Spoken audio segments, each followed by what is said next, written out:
Hi, everybody. Welcome back to the Yogacises podcast. I'm your host, Pen, and I have a special guest today here, Alisha Carlson.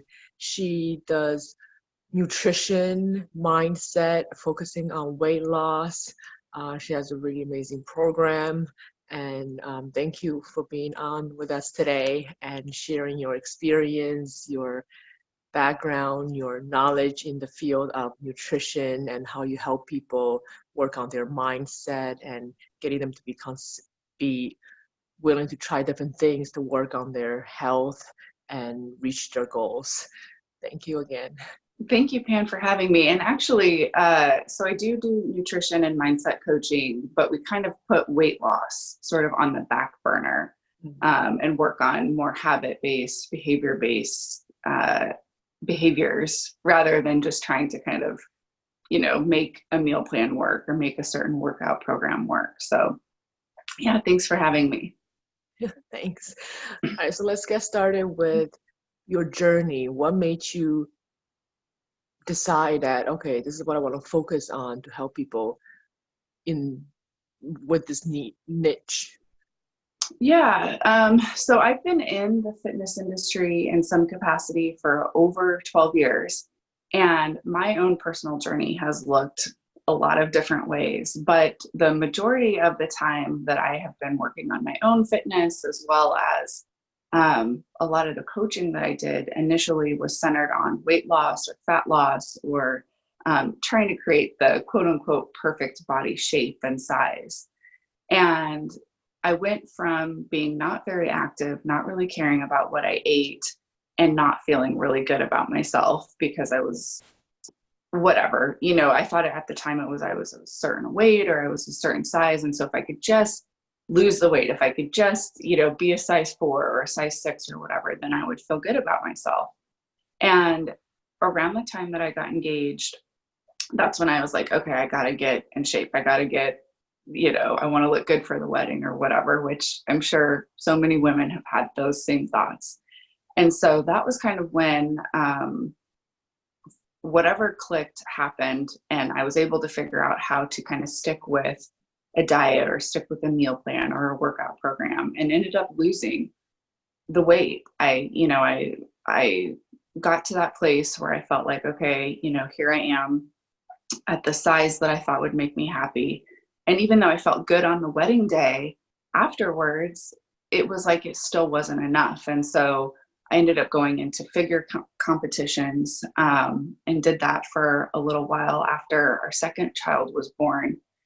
And that was the leanest and the quote unquote healthiest or most in shape that I had ever been. And also, it was kind of the hardest time for me with my body, definitely with my relationship with food and with working out and things like that. And it took me a few years to kind of come out of that. But about 2 years ago, I was getting ready to start a program with some of my boot camp, my fitness coaching clients at the time.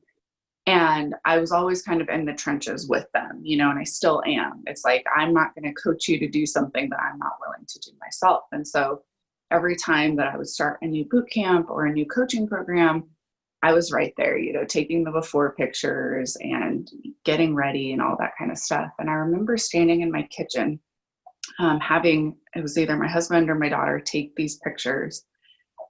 Excuse me. And I remember thinking, if this is really a healthy lifestyle, why am I starting over again? Why am I, kind of in this place of like setting the goal of I want to lose another 10 pounds, or if I can get to this size, then great. And that was kind of when I heard that little voice inside that was like, Alisha, you're still dieting, but you're just calling it a healthy lifestyle. And that was kind of what put me on the path that sort of switched gears from what I call diet-based coaching, which is really that heavy emphasis on calories, macros, tracking and sort of restricting, but also that heavy emphasis on weight loss, to kind of switching gears. And it's like, what would happen if we didn't focus on weight loss and we just focused on the habits and the behaviors and really taking care of yourself right where you are, instead of waiting and, waiting to feel good about yourself until that after picture. Mm-hmm. Okay, so from the beginning until now, so what are some of the specific changes that you've made in terms of your focuses? So you said at the beginning you were focusing on more of like the weight, more of the specifics, the macros, and counting, points or calories or All of it. yeah. Done all of it. Okay. So from transitioning from that to what you're doing now, what are some of the specific changes, like examples? Yeah. So what I found is that, and especially, I mean, my background is exercise and nutrition. That's what I went to school for. Even before I went back to school for my degree, I was kind of nerding out on the nutrition, on the fitness and things like that. So I knew what I should and shouldn't be eating, right? Or at least I thought that I did. And I think for most people, if you ask the simple question, like, what do you need to do to be healthy? There are a few common things that kind of come up, but we get confused, I think, with all of the other information out there. It's like, okay, I can only eat during these hours, or, intermittent fasting is the best way to go, or keto, or, there's all this conflicting information out there. And I just decided to kind of, put all of that stuff away and really just look at, some of the science, some of the research, but just thinking about kind of how food was intended to be, or our relationship with food, and how eating was supposed to go, and, movement and things like that. And the whole concept of having like a scheduled workout program or having somebody else dictate how you eat is still kind of a relatively new phenomenon, over the last 100 years or so. Whereas prior to that, like, people just ate what they had, they moved their bodies, whether that was working or walking more, just kind of daily sort of incorporating more movement into their lifestyle without having to really think about it. And so my approach went from, like you said, kind of counting and tracking calories or points or whatever, more into, okay, let's just kind of go back to the basics. Let's eat mostly whole foods or minimally processed foods most of the time. Let's slow down while we're eating. Let's kind of take a moment to check in, and am I still hungry? Like, am I still physically hungry, or am I still eating because there's food on my plate? Or am I still eating because I'm really stressed out, I had a bad day, and, I'm just going to eat. So let's slow down. Let's be a little bit more mindful about how the food feels in your body. Like, I feel like a lot of times we're eating and we don't even recognize, am I actually still enjoying this food, or am I just eating it because it's there? So it's kind of plugging back into your body and how it's responding to certain foods, and letting your body kind of guide you whether or not you're still hungry, rather than, being forced or being limited to just eating a certain portion, or on the opposite end, not paying any attention, grabbing a huge plate, loading it up, going back for seconds, and not really checking in with yourself kind of throughout the meal. Mm-hmm. I love those ideas, those tips. That's so true, especially when people are like depressed or stressed, or something traumatic happens in their lives, and then some people just depend on food.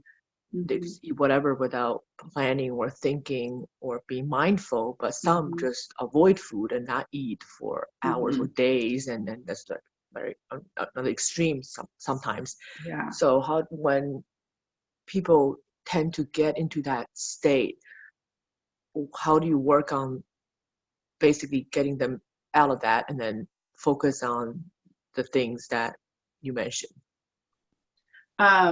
So one of the, if I'm understanding right, kind of the first thing that I work on with my clients is helping them see potentially diet-minded behaviors that they're engaging in. Because the reality is that if you were to ask most people, do you think that you're still dieting, or are you still dieting? They would probably say no. It's like, no, this is a healthy lifestyle. But the important thing to recognize is that if the goal is weight loss in any capacity, then it's still a diet. by definition, technically. And so it's kind of getting them to recognize or to see some of their behaviors, some of their patterns around food, some of their thoughts that are kind of motivating the activity, and sort of just bringing that self-awareness, right? Because you're not going to change. You're not even going to entertain the idea of changing anything unless you're aware that it's a problem that is kind of holding you back in a certain area. So the first step is kind of bringing awareness to current behaviors and the motivations behind that.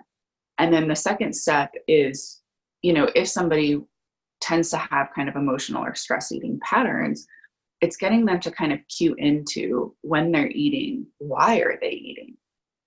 And why did you select that food? So it's kind of becoming a detective a little bit. It's just getting curious about your behaviors, because I think for so many of us, we don't ever question that. It's, we grew up kind of seeing food behaviors modeled in our home. We grow up seeing food behaviors being modeled or being marketed to us in commercials or magazines, or, now we have the social media influencers. And so I don't think we ever really stop to kind of question, where did these behaviors come from? Are they still serving me? And what might I want to do different? How might I want to change? So it's kind of bringing that awareness, and then it's starting to kind of question your current behaviors and beliefs, so that you can decide for yourself what's working for you and what's not. That's awesome. Yeah, awareness is important. And sometimes I've noticed I'm aware, but when the time comes, when the things are in front of me, be like, oh, so tempting. And it's also that self-control too, like work on that muscle, like, work on self-controlling, even though you're aware of it, but there's gotta do that extra step of like, how do you prevent yourself from just going for it when it's in front of you? Or if you're with a group of people, like, yesterday was Chinese New Year's, and I'm gonna post this in on Thursday, so it wouldn't be yesterday, but today's actually the 26th. I just want to be more specific for the listeners, so they know that I'm actually pre-recording this. But like, it was also my mother-in-law's birthday, so there was like a lot of different foods, for celebrating, and I end up just eating a little bit of the cake that my husband made, and things like that. Like, when things are in front of you, how do you control yourself not to eat those things? And if you do, minimize it. Don't just binge on another whole cake or something. Like, if you really want something, maybe just have a little bite of something, like just a little bit, just to satisfy your taste buds, right? Yeah, and I think, for that scenario, so back when I was, kind of deep in the diet behaviors, and I, again, I thought I was just being good. I thought I was being healthy by being really mindful and restricting and, cutting out, like, there was a period of time where I cut out sugar, I cut out pasta, I cut out all the carbs and things like that. And I'm not saying that those things couldn't be choices that would benefit somebody, but I think it goes back to the mindset and the motivations driving it. And the more restricted that we are around food, being like, oh, I can't have that, or I can't have this, or, oh, I'm being bad if I have this. It's almost like it acts against us, right? Mm-hmm. It's the more that we start to think about those things, or the more that we start to, kind of obsess, or when we are faced with the opportunity to have it, it's like we throw all self-control out the window, because we're like, I've been so good, or, okay, I'm just going to be bad really quick. I'm going to eat this, and then I'm not going to do it again. It's kind of that I'll start over on Monday mentality. And when you start to kind of remove that mental restriction, and you just say, instead of saying, I can't have this, it's actually, you can have whatever you want. Like, even if you were celiac, or even if you had a legit reason maybe not to eat something, technically you still could eat it. You just might not feel very good afterwards. So I find that working with my clients, and I've noticed this with myself as well, just removing that mental restriction component, being like, I can eat whatever I want. I could eat as much of it as I want. But then it's kind of coming back to that self-awareness, but how would I feel about that? Like, how would that feel in my body? And not even necessarily how would I feel? Like, would I feel guilty? Would I feel embarrassed? Would I feel ashamed? Because we don't want to feel those things, and really shouldn't feel that over food anyway. But it's more like, if I ate an entire cake, am I going to feel good later that day or the next day? Probably not. Like, it's not going to feel really good in my body. So just being mindful of, your restrictions or your food rules that you have in place. And again, just questioning the motives. I find when we say, I can have whatever I want, but I'm choosing not to, that's the true self-control, right? Because you're making that decision based on values, based on, maybe some long-term goals that are really important to you, rather than just trying to follow the rules to be good and, following kind of external control, rather than, hey, I could have as much of this as I want, but I'm recognizing that I don't even really like it. So I'm going to choose not to eat it. So I love that. Is like you said, it's the mindset, but it's also how you think and how you say it and what you believe. Like, if you believe that you cannot have it, then you're more tempted to have it. It's like your mind kind of says, kind of get rid of the not part, and then and especially that's why rebound happen a lot, especially when people go on diets. They lose 10 pounds, and then people say, oh, you're doing great, or something, and then the next day they ended up just like eating whatever, because they think that, oh, okay, I reached my goal already, and now I can just do a reset and then do whatever I want, and they end up going back to the old pattern. Well, and I think too, whatever they did to lose the weight hasn't actually become a habit. It was just like, oh, I just have to follow this. And then once I reach the goal, they reward themselves or whatever. It's like, okay, I'm going to have this cheat meal or this treat meal or something. And then it ends up kind of spiraling, because the things that they did to lose the weight either weren't healthy, and so their body is like, we're not going to sustain this, or the things that they did hadn't become habit. It was just sort of that quick fix thing. And so that's where, I think just kind of putting weight loss on the back burner helps, because you can really start to look at creating behaviors and creating habits, rather than just trying to follow a meal plan or trying to follow, rules around food and stuff like that. Yeah, that's awesome. Really brought up some important points to consider. And you mentioned keto and intermittent fasting. So what are your thoughts on those two? Because a lot is really, really like a thing right now, that everybody wants to do keto diet and fasting. And some people do 12 hours, 16 hours, and some people go do like 24-hour fasting. Yeah. So I have some general thoughts really about diets in general. I think that if it's not something that you could see yourself doing forever, then it's probably not the diet for you, because I think too, when you are using the word diet, we have to look at, there are a couple different ways that's could be used, right? A diet is simply either just a style of eating, right? So it's like, I'm a vegetarian or I'm a vegan or whatever it is. That's simply just your style of eating.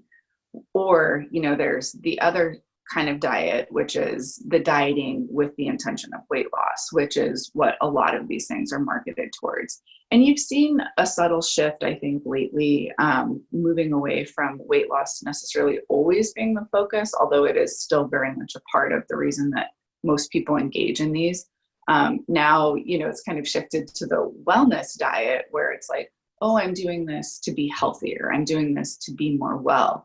And again, not to completely discount that certain diets or certain styles of eating might have wellness benefits or might have health benefits, but it's more about the mentality and the motivations driving people to eat a specific diet, or even like the thing of health and wellness. And I've been thinking about this a lot lately. I think that in the States, we definitely are a shame culture. And so, we shame people for being too big, or we shame people for being too small, or we shame people for not eating foods that will completely optimize their health. And for some folks, that's not even in the realm of possibility. Like if you are just worried about keeping the lights on and keeping a roof over your family's head, then you getting the latest superfood or something like that is not even on your register. It's just like, how do we get enough calories to make sure everybody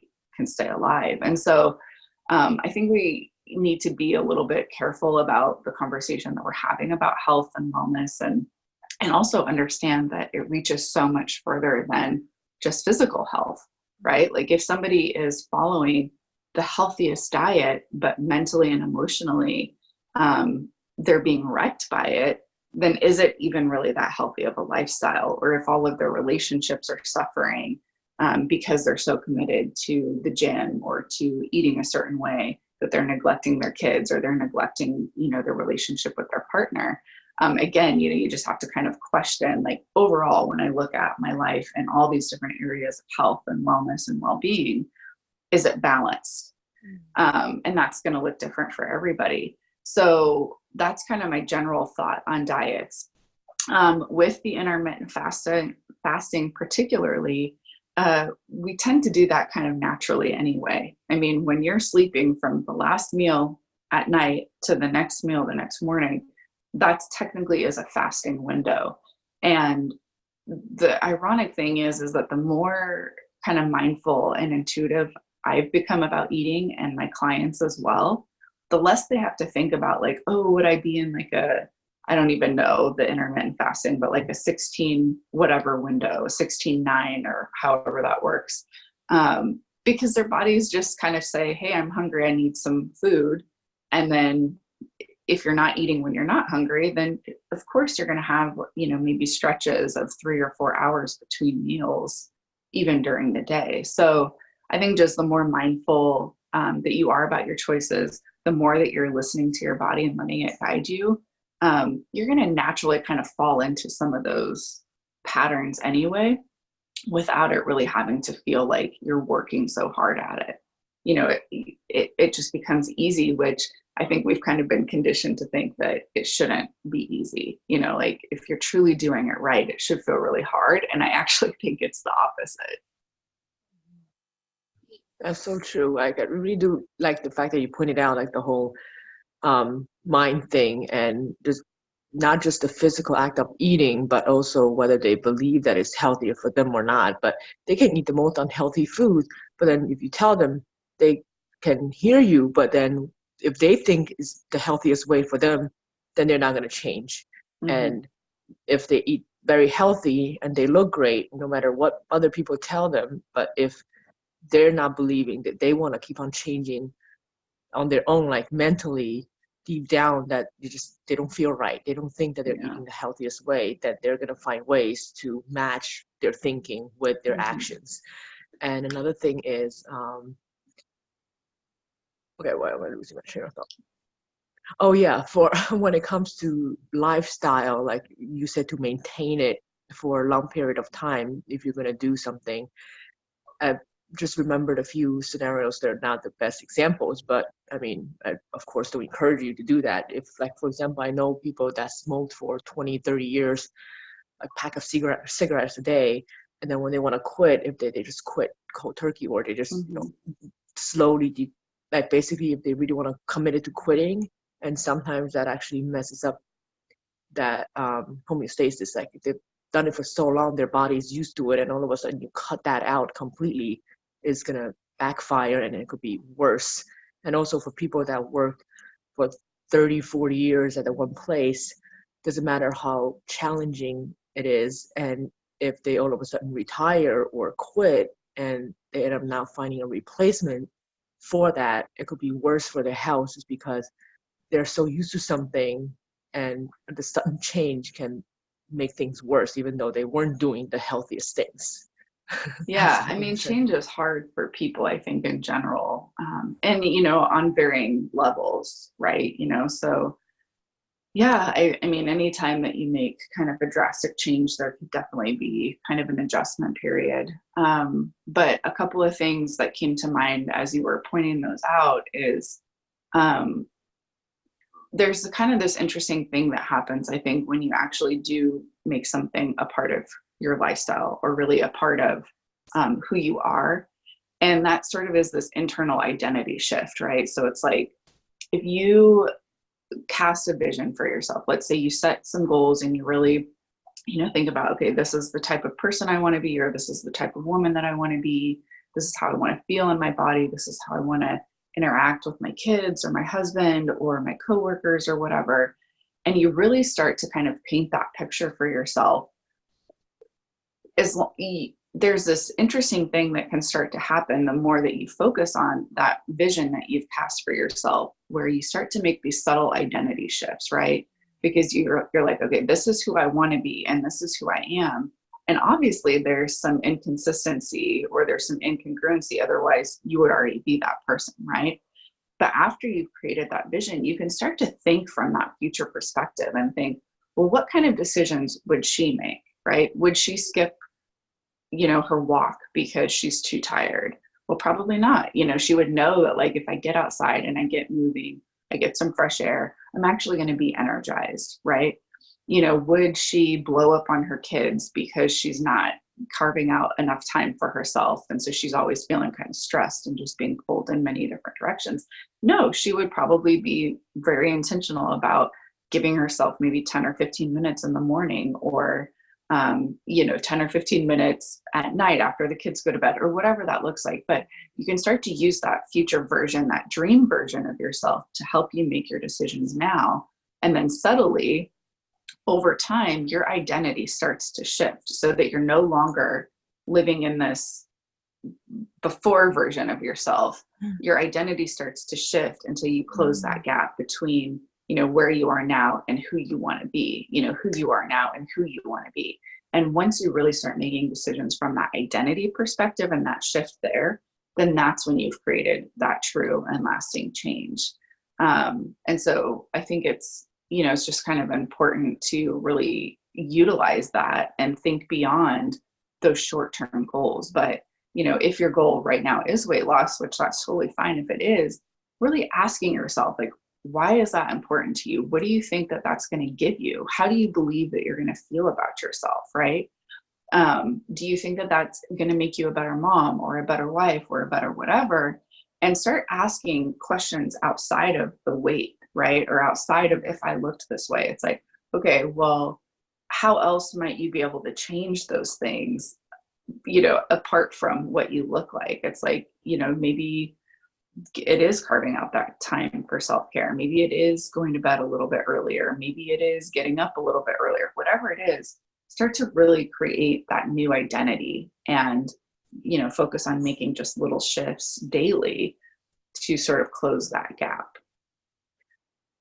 I really like that you mentioned those questions. They're like high mileage questions, asking like look down deeper on why you want to lose weight. And sometimes once they write down or actually think through the specific questions about why they want to do that, and then it might turn out that the weight wouldn't make a difference in what they want to reach for. It might, because some people, although they wanted those things, they listed them, and it turned out that it's not the weight that needed to change to get there. It's because they might be able to still maintain that same weight and still be able to reach there with what they're doing. Yeah, there are a couple different versions depending on who you hear it from, but it's either ask yourself why 5 times or ask yourself why 7 times. And it's usually kind of that, 4th or 5th or 6th or 7th, like that's the real reason that you want the goal that you've set for yourself. And like you said, you might recognize that initial goal, whether it's weight loss or getting, earning more money or whatever it is, might actually not be as important as you thought.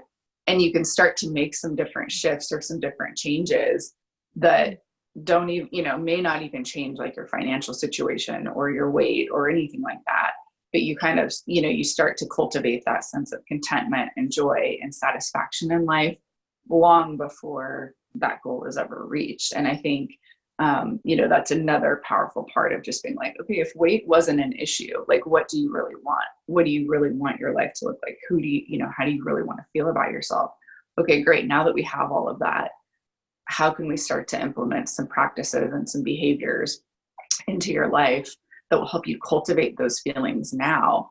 And it's kind of like taking care of all of that stuff starts to shift, other behaviors that might ultimately lead to the weight loss, or it might ultimately lead to, your blood pressure numbers going down, or, kind of moving out of that pre-diabetic stage, without really even having to focus on the weight loss. Because the reality is that we don't have as much control over our weight as we want to think that we do. And so, there's a lot of emerging research out there about set point theories and things like that. But, so just kind of taking the focus off of, well, I have to lose 30 pounds, or I'm overweight, and so I have to do this. It's like, okay, well, you may or may not lose and keep the 30 pounds off. But if we change your lifestyle and we change your behaviors, you're definitely going to be a lot better off, regardless of if you lost, 15 pounds or the 30 that you thought that you needed to. Right.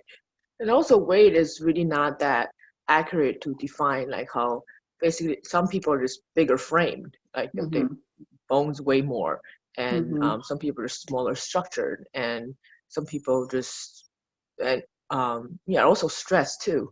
Like if you're under a lot of stress, then it's going to show your weight hormones and all that kind of stuff. So I think it's more complex than what we've made it out to be. It's not always as simple as, well, eat less and move more and lose the weight, or you're not trying hard enough. Like if you're not getting the results, you're just not trying hard enough. And that kind of goes back to that shame culture that I had mentioned earlier. So I think just kind of give yourself a break, stop stressing so much about the weight, and just start focusing kind of on your mindset and really getting in touch with that future version of yourself that you want to create, and then just start making those little daily changes, Right.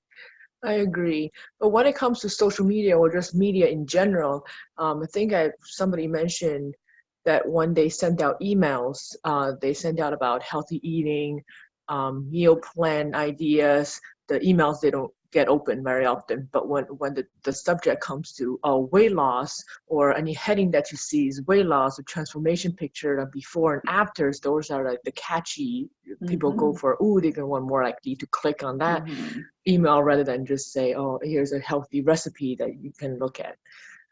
Yeah, I think that is unfortunate. I think that, in the years to come, we'll start to see some shifting away from that mentality. But, that's the quick fix. Like we truly believe that weight loss will bring us the happiness, or will bring us the joy, or will make us more confident. Much like for a long time. And I know there's still plenty of people out there that think like, oh, if I just had more money, if I just had a bigger house, if I had a nicer car. But how often have you gotten those things only to find that happiness is so quick? It might burn bright for a minute, but then it dissipates, and then you're kind of still looking for that next thing. And so while it is unfortunate that weight loss is still kind of a primary seller for people, I think, as health and wellness professionals, just thinking about, what's the deeper thing that your clients want. And if you can speak to that, then the weight loss, it becomes kind of not as big of a deal, because they recognize that, oh yeah, it's actually probably something else that I've been seeking, that I've been looking for. And so just, kind of asking yourself, like, if your goal is weight loss, which again, like I said, is fine, just, really spend some time kind of questioning what it is that you might actually be wanting, and, start seeking out some resources that can help with those areas as well.